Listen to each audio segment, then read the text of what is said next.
आज विशेष भाव आमर प्रिय विधायक आम समस्त जाचे चिराचरित भाव राजनीति में शाणित आमर युव नेता एक आमर प्रिय विधायक बाबू सिंह आभाकत आमर ये बंधु मिलन कार्यक्रम एक आमर भुवनेश्वर पक्ष रही प्राय भुवनेश्वर सबू आमर दलर कार्यकर्ता सहयोगी बंधु समस्त वर्गर बंधु माने आज एकाठी होते ये प्रत्येक वर्ष भली बाबू भाई आमर ये आयोजन करती तो शुभेच्छा जनाऊ एवं आम भितर परस्पर नवा वर्ष उपलक्षे आम शुभेच्छा जनाऊँ ये गोटे आम गोटे सुजोग आनी दिए वर्ष को थे आम भितर भातृभाव आम भितर बंधुता आहरी मजबूत करने ये सब बंधु मिलन करा जाए तेणु आम भितर से घनिष्ठता आत्मीयता थिबा कारण आम सब ये बंधु मिलन एकाठी होता भोजी भात खाइबा ये सब कथा गोटा थाए कि सत्वे आम भितर जो मधुरता अच्छी सी निश्चित रूपे आहरी दृढ़ीभूत हुए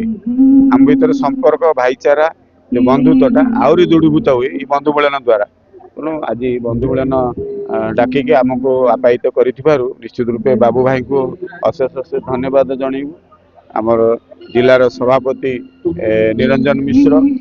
से आसी तत्सहित बहुत विधायक बंधु माने एमपी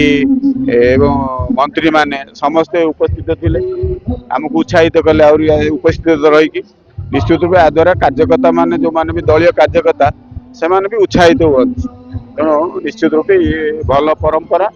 लागिक रो महाप्रभु को आशीर्वाद रू महाप्रभु लिंगराज आशीर्वाद रू समस्त कुशल मंगल हो ये कामना करी शुभ अवसर निश्चित रूपे 2026 एक विकसित ओडिशा गठन में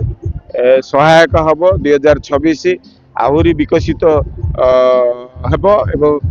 सरस सुंदर गठन करने कि भुवनेश्वर को आहरी आम प्रत्येक भाव जोड़ी हवा निश्चित रूपे सरकार गोटे पक्ष हेले आमे माने समस्त गोटे पक्ष उभय पक्ष मिसिले भुवनेश्वर में सारा ओडिशा विकसित हम जो संकल्प नहीं मुख्यमंत्री मोहन माझी एवं आमे माने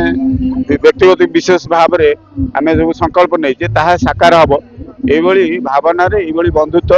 ये कथा को लेकिन आग को 2026 महाप्रभु श्री जगन्नाथ महाप्रभु प्रभु लिंगराज आशीर्वाद सब किसी कुशल मंगल हम सरस सुंदर हम भुवनेश्वर।